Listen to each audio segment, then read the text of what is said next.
Hello everyone, this is CS Vikram Sirohi and welcome to affordable classes.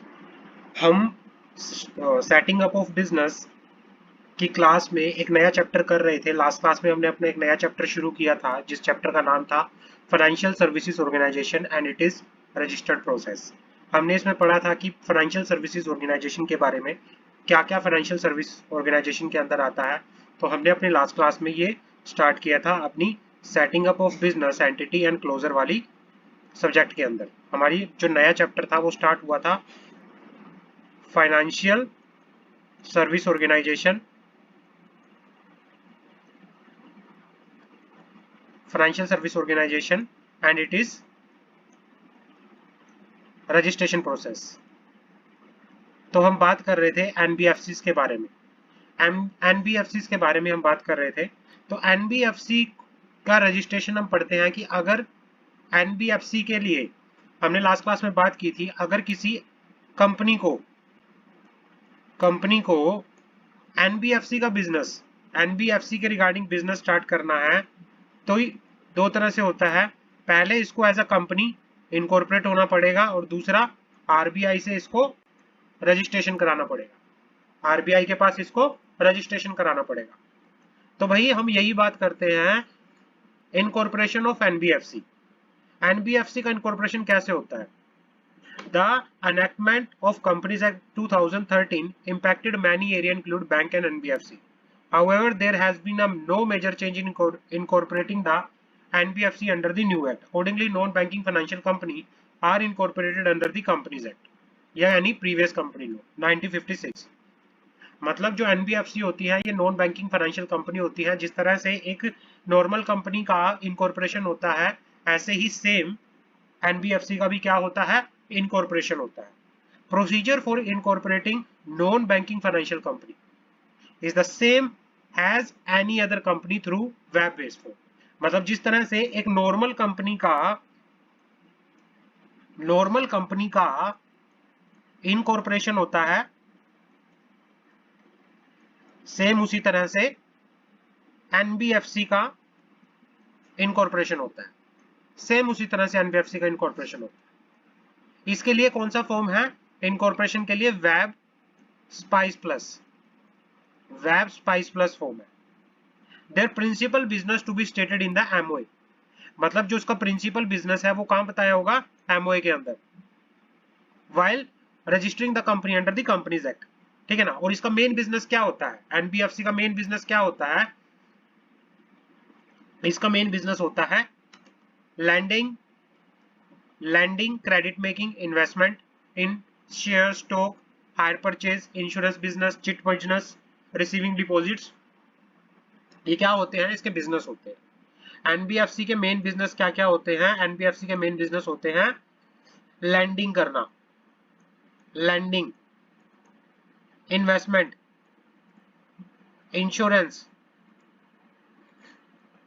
Insurance, chit fund. ये क्या होते हैं? इसके बिजनेस होते हैं।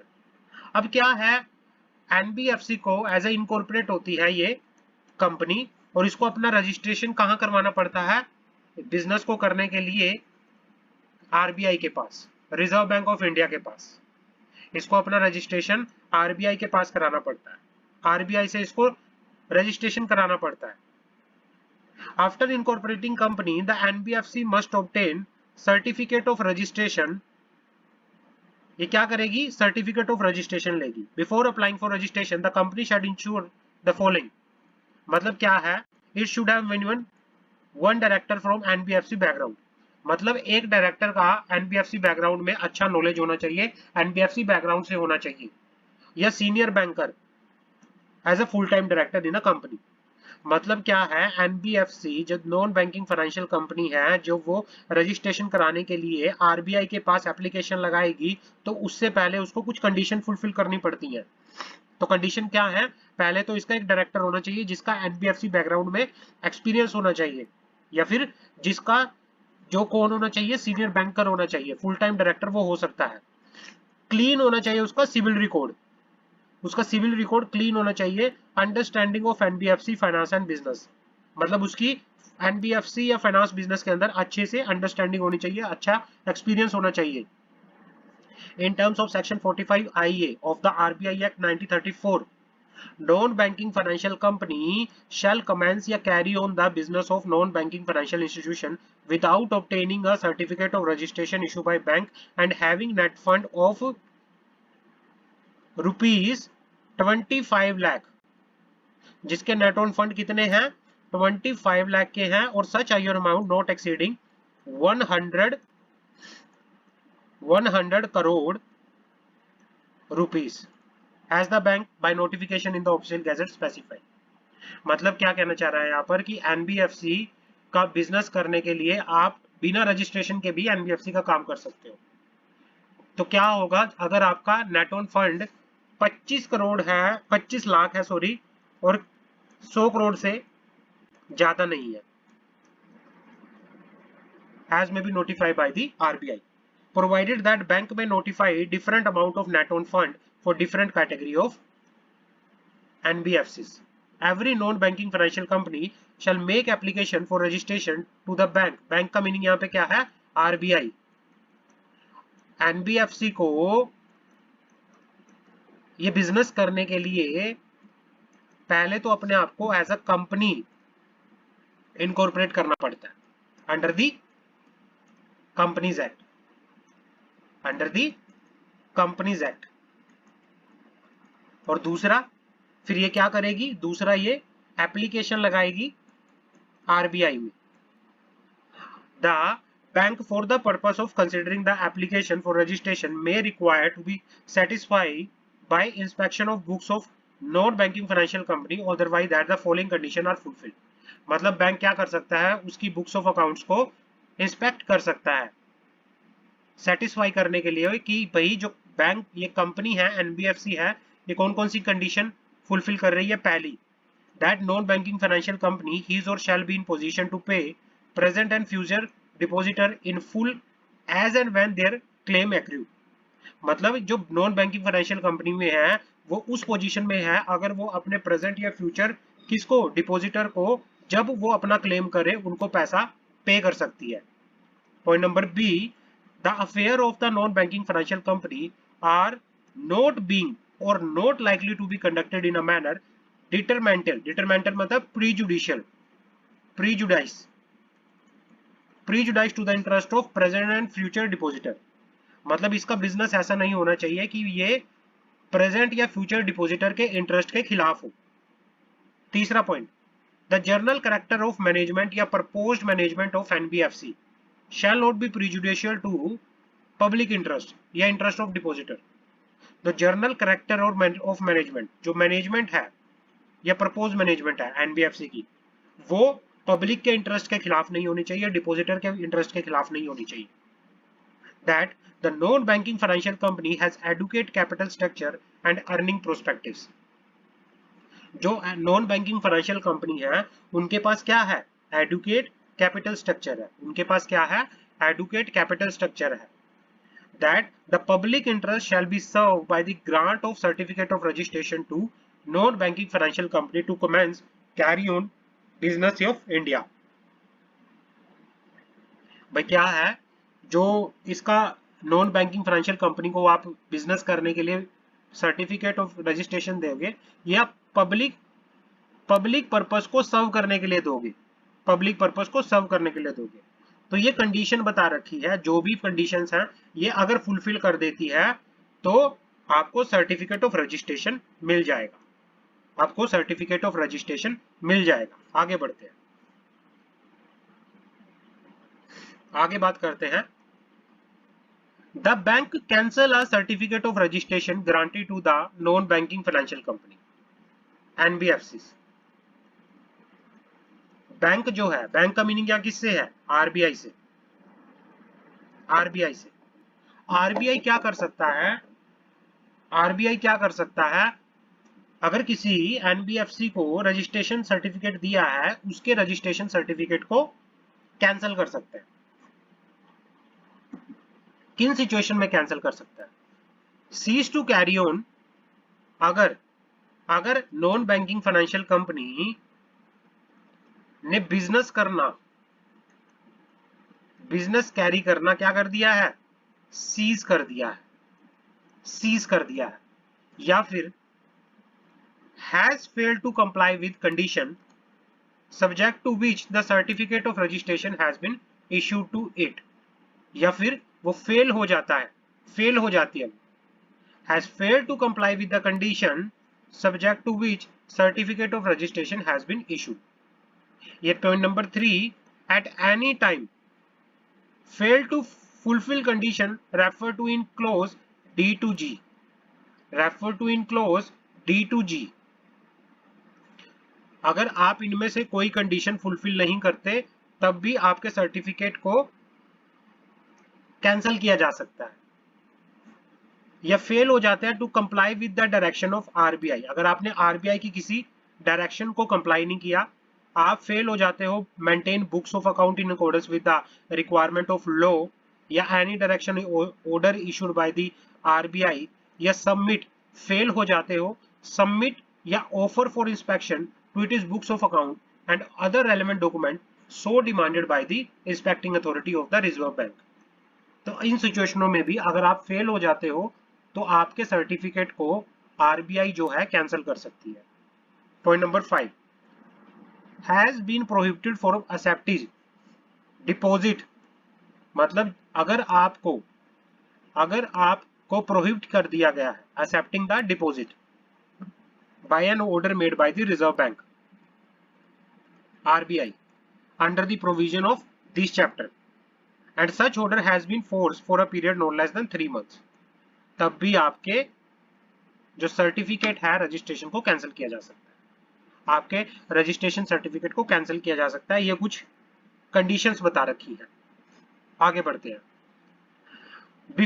Provided before cancelling a certificate of registration, जब रिजर्व बैंक आरबीआई आपके सर्टिफिकेट ऑफ रजिस्ट्रेशन को, किसी एनबीएफसी के सर्टिफिकेट ऑफ रजिस्ट्रेशन को कैंसिल करेगा, कैंसिल करने से पहले उसको अपॉर्चुनिटी ऑफ बीइंग हर्ड दी जाएगी, अपॉर्चुनिटी ऑफ बीइंग हर्ड दी जाएगी। आरबीआई एनबीएफसी के registration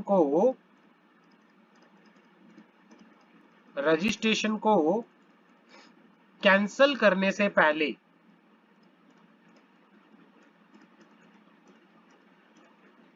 opportunity of being heard देगा, अपॉर्चुनिटी ऑफ बीइंग हर्ड देगा। तो ये होना चाहिए, अपॉर्चुनिटी ऑफ बीइंग हर्ड देके यहां पर चलेगा।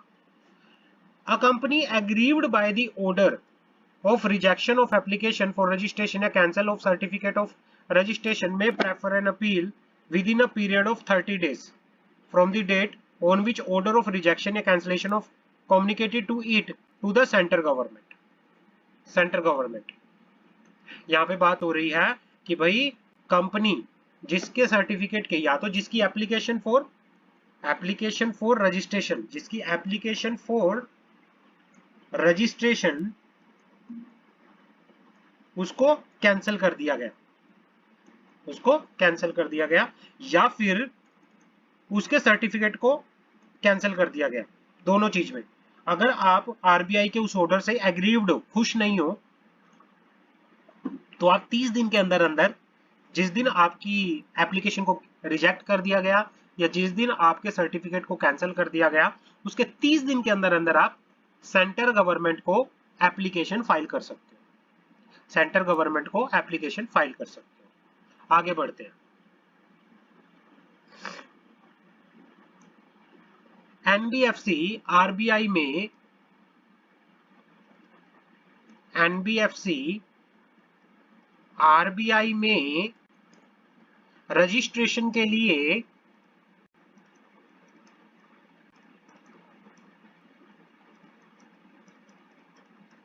एप्लीकेशन कैसे फाइल करेगी, कैसे फाइल करेगी, उसका प्रोसीजर क्या है।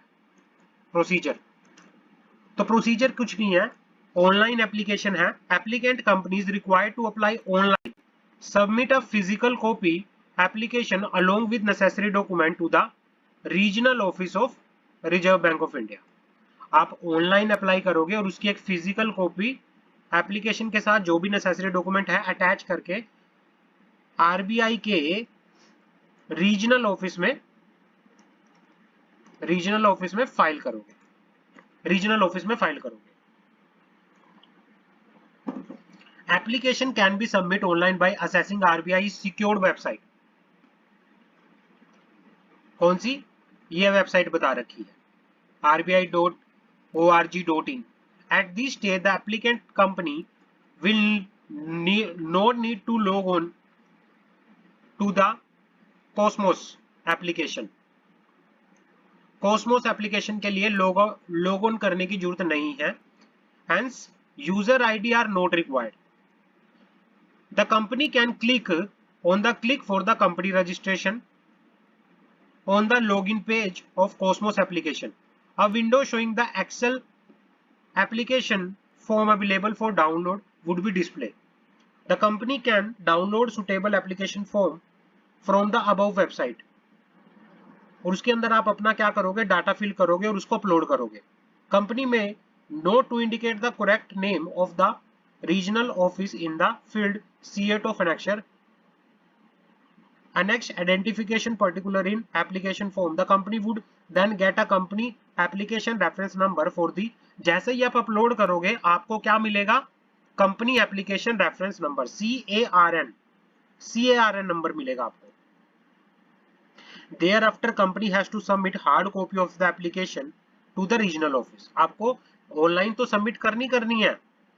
जो आपने ऑनलाइन सबमिट की साथ में उसकी एक हार्ड कॉपी आप आरबीआई के रीजनल ऑफिस में भी फाइल करोगे, सबमिट करोगे।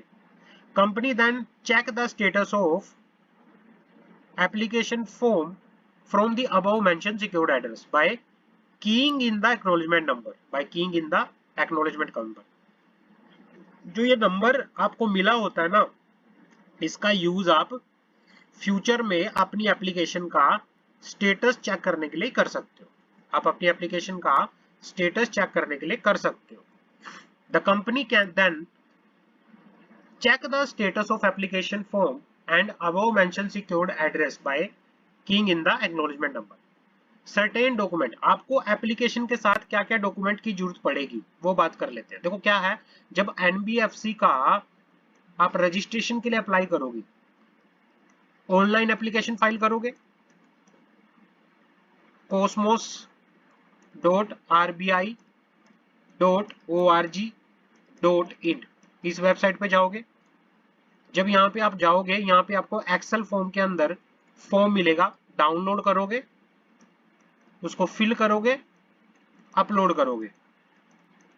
अपलोड करते ही आपको एक CNAR नंबर मिलेगा। CNAR नंबर मिलेगा। इसका यूज आप अपनी एप्लीकेशन का स्टेटस चेक करने के लिए कर सकते हो। साथ में आप ऑफलाइन एक इसकी हार्ड कॉपी आरबीआई के रीजनल ऑफिस में सबमिट करोगे। आरबीआई के रीजनल ऑफिस में सबमिट करोगे। समझ आ गई यहाँ पे?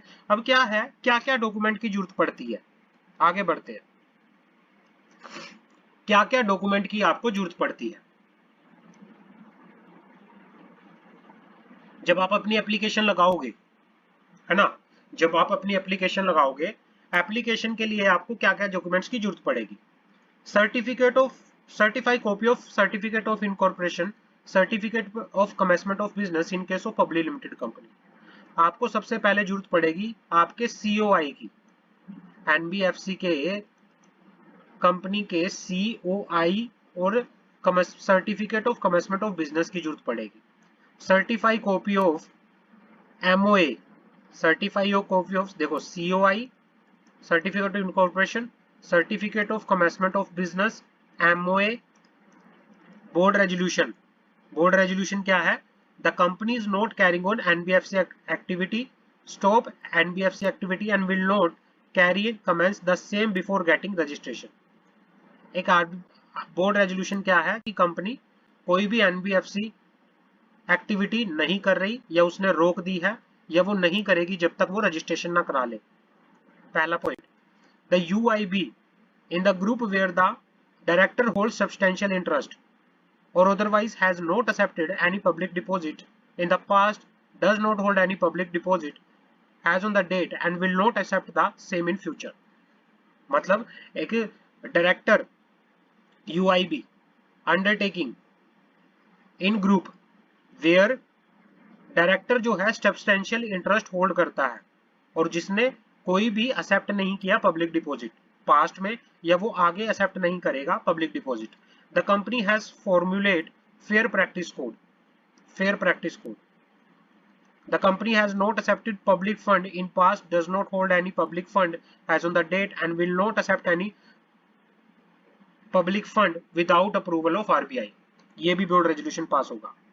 The company does not have any customer interfere as on date and will not have any customer interfere in future without approval of RBI।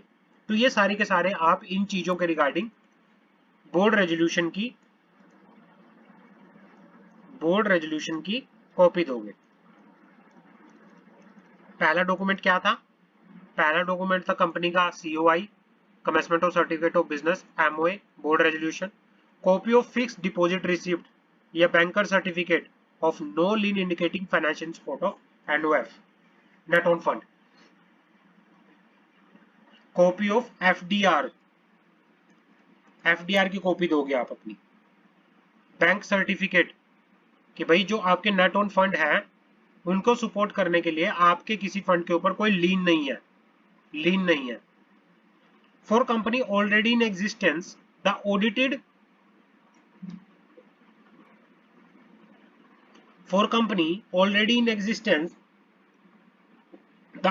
balance sheet, profit and loss account along with director auditor report for an entire period the company is in existence or for last 3 years whichever is less। मतलब कम से कम आप पिछले 3 सालों की तो balance sheet, profit and loss account, auditor report, director report दोगे attach करके अगर आपकी ऑलरेडी एग्जिस्टेंस में है कंपनी। लास्ट पॉइंट क्या है? एप्लीकेशन के साथ आप क्या दोगे? Banker report. आप क्या दोगे? Banker report in respect of applicant company. क्या दोगे इसमें? Banker report in respect of applicant company, उसके बैंकर की रिपोर्ट, ग्रुप की रिपोर्ट, सब्सिडरी कंपनी के बैंकर रिपोर्ट की report, associate company, holding company, related party, director, इन सब के बैंकर की रिपोर्ट भी आप दोगे। बैंकर की रिपोर्ट भी दोगे एक कंपनी के बारे में, उसकी ग्रुप कंपनी के बारे में, सब्सिडरी कंपनी के बारे में, associate company, holding company, related party, director of the applicant company, having the, जिनका क्या है? सब्सटेंशियल इंटरेस्ट है in other company. Banker report should be about the dealing of these entity with these banker as a depositing entity. मतलब इन entity का जो bankers के साथ किस तरह की डीलिंग है इनके बारे में पूरी रिपोर्ट देके यहाँ पर चलेंगे, पूरी रिपोर्ट देके चलेंगे। आप अपनी एप्लीकेशन के साथ ये सारे डॉक्यूमेंट अटैच करोगे। बैंकर रिपोर्ट, इसमें मोटा मोटा क्या आएगा?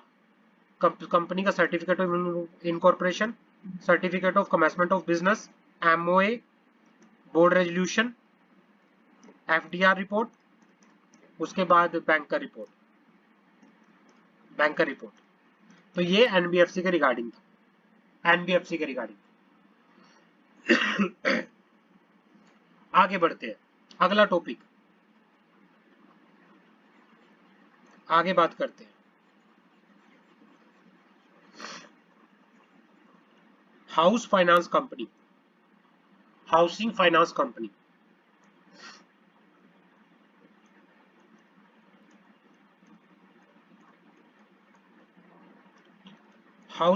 कंपनी क्या होता है? Housing finance company is a non banking financial institution which is primarily engage in the business. Housing finance company business क्या होता है इनका बिजनेस होता है प्रोवाइड करना लोन प्रोवाइड करना लोन, किस चीज को प्रोवाइड करना, लोन, और लोन किसके रिगार्डिंग, होम लोन, ये प्रोवाइड करते हैं home loan. Unlike other non-banking financial company which are governed under regulatory framework of RBI, housing finance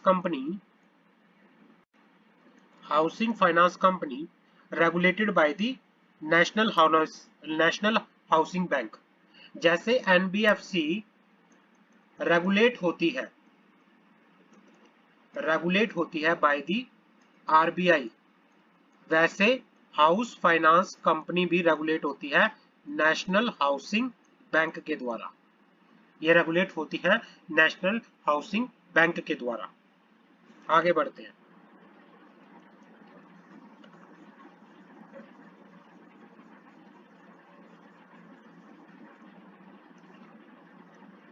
collateral security accepted against loan, collateral security accepted against loan advanced by housing finance company which include the property for which loan has been granted and yes some other collector as well, since property serve as the underlying asset on which finance is given।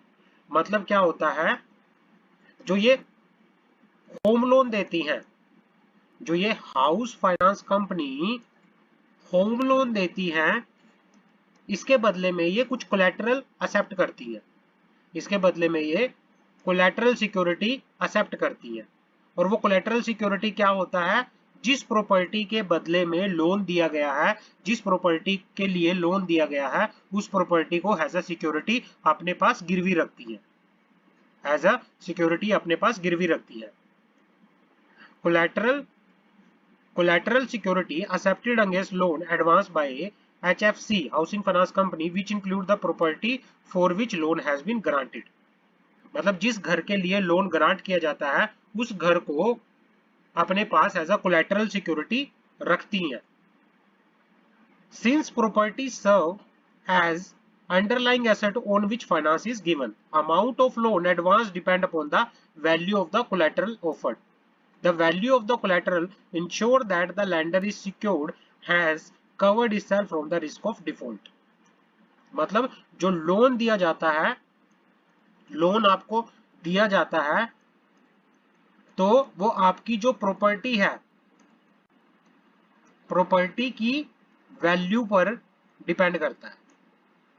एक home loan आपकी property की value पर depend करता है, कितना आपको मिलेगा, so that कि जो बैंक, जो हाउसिंग फाइनेंस कंपनी लोन दे रही है, वो अपने आप को सिक्योर्ड फील करे, डिफॉल्ट का रिस्क क्या हो, कम हो। तो इस तरह से जो हाउसिंग फाइनेंस कंपनी है अपना लोन देके यहाँ पर चलती है, अपना लोन देके यहाँ पर चलती है। Hence, correct and realistic valuation of property or fixed asset become necessary at the time of advancement of loan। तो क्या होता है, property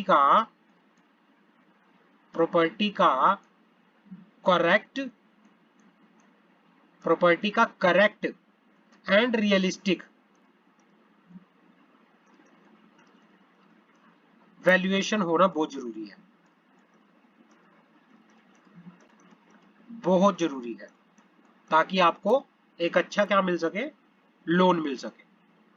further loan given by housing finance company are usually for a long period of time. क्योंकि इसमें home loan जो दिया जाता है वो एक बड़े अमाउंट का दिया जाता है, तो इसमें जो लोन का पीरियड होता है, लोन रिपेमेंट का पीरियड होता है, वो लोन रिपेमेंट का पीरियड होता है, वो कितना होता है, लंबा होता है, लॉन्ग होता है, लॉन्ग पीरियड होता है। तो इसके अंदर इस तरह से आपको लोन मिला जाता है। आगे बढ़ते हैं, आगे बढ़ते हैं।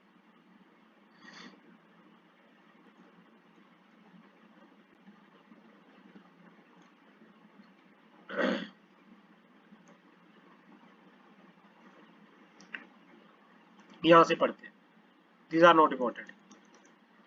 Housing finance company is a company registered under the companies act.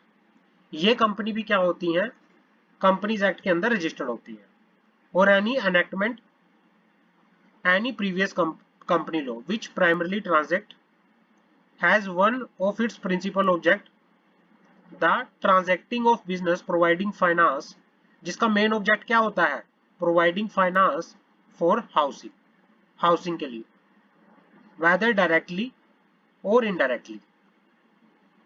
In addition to being registered company under the Companies Act, an HFC also required to registration with National Housing Bank. मतलब ये house finance company होती है, जो ये house finance company होती हैं, इनको पहले तो एज अ कंपनी अपने आप को एज अ कंपनी रजिस्टर कराना पड़ता है अंडर दी कंपनीज एक्ट, और दूसरा फिर इनको रजिस्ट्रेशन ऑफ सर्टिफिकेट लेना पड़ता है बिजनेस करने के लिए, किससे, नेशनल हाउसिंग बैंक से। इन कंपनी का मेन बिजनेस क्या होता है, इनका मेन बिजनेस होता है प्रोवाइडिंग फाइनेंस फॉर हाउसिंग के लिए फाइनेंस प्रोवाइड करना, और इनको अपना बिजनेस करने के लिए नेशनल हाउसिंग बैंक के पास क्या करना पड़ता है, रजिस्ट्रेशन कराना पड़ता है। The national housing bank was set up under the national housing bank act 1987. Housing finance company are governed by the national housing finance company के ऊपर कौन सा एक्ट लगता है, नेशनल हाउसिंग बैंक एक्ट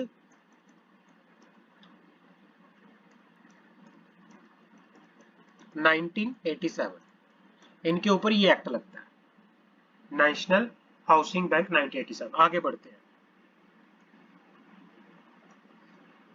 अब क्या है, housing finance company means a company incorporated under the companies act, और जो कौन कौन सी कंडीशन फुलफिल करती है, it is non banking financial company whose financial asset in business of providing finance for housing, जिसकी टोटल एसेट, ये वो NBFC होती हैं जिसकी total asset providing finance for housing constitute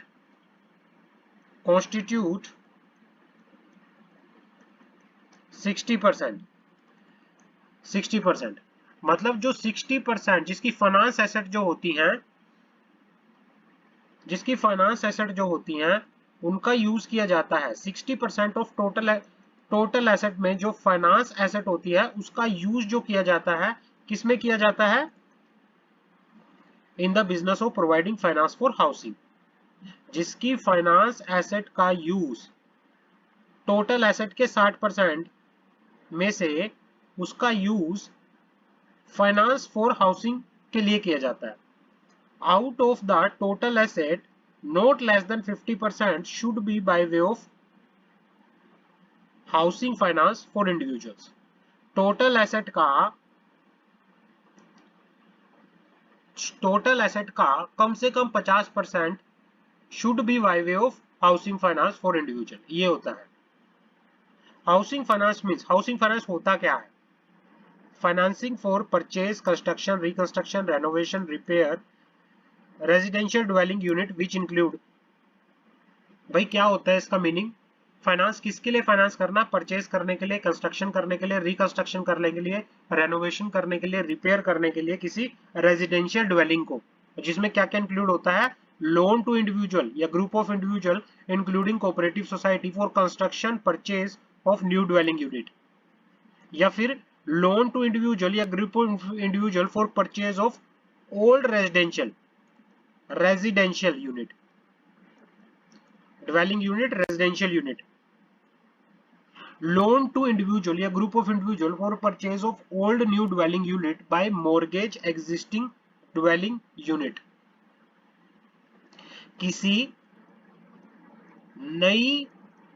किसी न्यू रेजिडेंशियल यूनिट के लिए लोन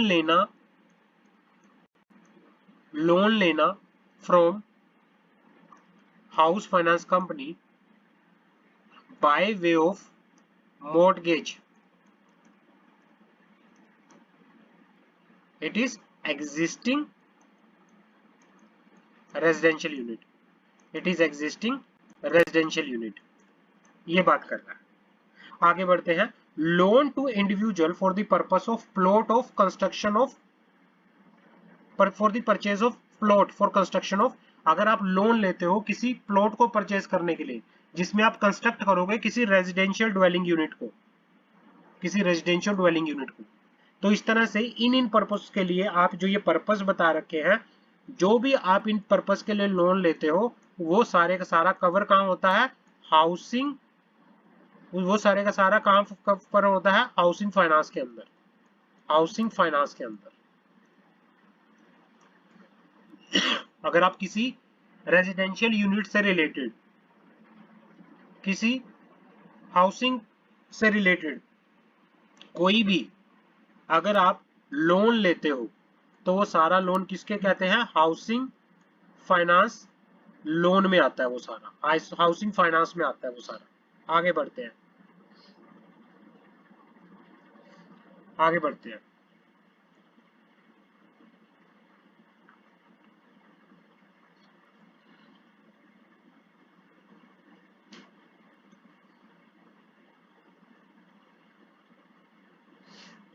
आगे बढ़ते हैं।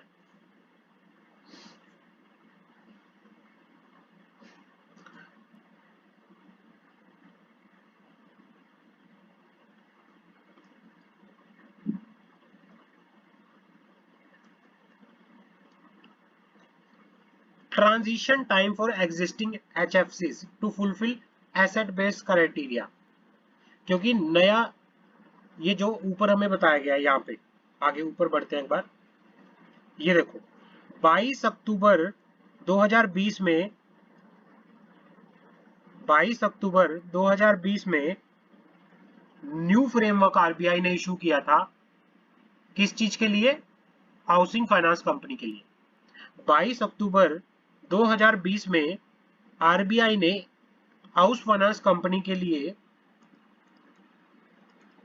नए फ्रेमवर्क, न्यू फ्रेमवर्क बनाया था, नए रूल्स बनाए थे इनके लिए, ठीक है ना। तो अब बताया गया है जिसमें इनको एसेट बेस्ड क्राइटेरिया में डिफाइन कर दिया गया था, जिसमें हमने अभी ऊपर पढ़ा कि एक हाउस फाइनेंस कंपनी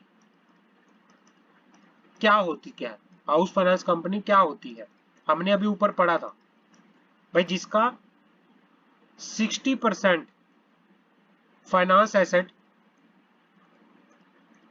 जिसका 60% फाइनेंस एसेट किस बिजनेस में होता है, in business of providing housing finance, in business of housing finance, हमने ऊपर पढ़ा था। अब क्या है, जैसे हम एक बार और दिखा देते हैं आपको, हमने ये ऊपर पढ़ा था एसेट बेस्ड की, आरबीआई ने इनके लिए एसेट बेस्ड क्राइटेरिया बना दिया था, ये वाला, कि भाई हाउसिंग फाइनेंस कंपनी होती क्या है। ये नए फ्रेमवर्क के अंदर, ये डेफिनेशन कब आई थी, 22 अक्टूबर 2020 में आरबीआई ने जब नए रूल्स इनके लिए बनाए थे, आरबीआई ने जब नए रूल्स बनाए थे तब हाउसिंग फाइनेंस कंपनी की डेफिनेशन बदल गई थी। इसने फिर कही थी अगर हाउसिंग फाइनेंस कंपनी वो कंपनी है जो इन कंडीशन को फुलफिल करती है, और वो कंडीशन कौन सी है, ये एक एनबीएफसी है जिसकी 60% का ऑफ टोटल एसेट का 60% एसेट यूज की जाती है business of providing finance for housing, या फिर out of total asset not less then 50% should be by way of finance for individual. तो ये है, बट इससे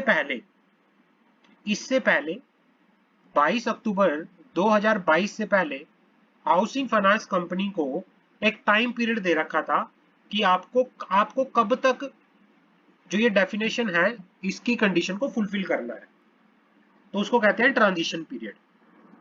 भाई पुराने वाली जो एनबीएफसी थी, जो 22 अक्टूबर 2020 से जो 22 अक्टूबर 2020 से पहले की एनबीएफसी थी, तो उनको एक ट्रांजिट पीरियड दिया हुआ था कि भाई आपको हम टाइम पीरियड देते हैं।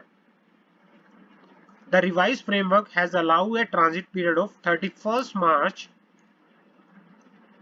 2024 to the existing registered HFC to fulfill the asset-based criteria as set out above in case of house finance company proposed to be continue the business of HFC। जो हमने ऊपर वाली कंडीशन पढ़ी है ना भाई, एग्जिस्टिंग HFC को 31 मार्च 2024 तक का टाइम दिया हुआ है कि आप जो ये कंडीशन है 31 मार्च 2024 तक फुलफिल कर सकते हो। The revised framework has allowed a transit time of 31st March 2024 to the existing registered HFC to fulfill the asset-based criteria set out in such HFC proposed to continue the business of HFC। भाई ये कह रहा है 31 मार्च 2022 तक कम से कम आपकी asset 50% होनी चाहिए हाउसिंग फाइनेंस में। आपकी जो एसेट होगी टोटल एसेट का 50% आप कौन से बिजनेस में यूज करोगे? हाउसिंग फाइनेंस में। और इंडिविजुअल हाउसिंग फाइनेंस के लिए आपकी टोटल एसेट का 40% एटलीस्ट आप कंडीशन 31 मार्च तक आप लेके आओगे इस लिमिट को। फिर उसके बाद 31 मार्च 2023 तक आपकी एसेट 55% तक पहुंच जानी चाहिए हाउसिंग फाइनेंस बिजनेस में। और हाउसिंग फाइनेंस फॉर इंडिविजुअल के लिए आप 45 तक एटलीस्ट पहुंच जाओगे। और 31 मार्च 2024 तक आपकी जो कंडीशन ऊपर बता रखी है वो पूरी की पूरी फुलफिल हो जानी चाहिए, पूरी की पूरी फुलफिल हो जानी चाहिए। तो ये होती है प्रॉपर कंडीशन, ये प्रॉपर कंडीशन। आगे बढ़ते हैं।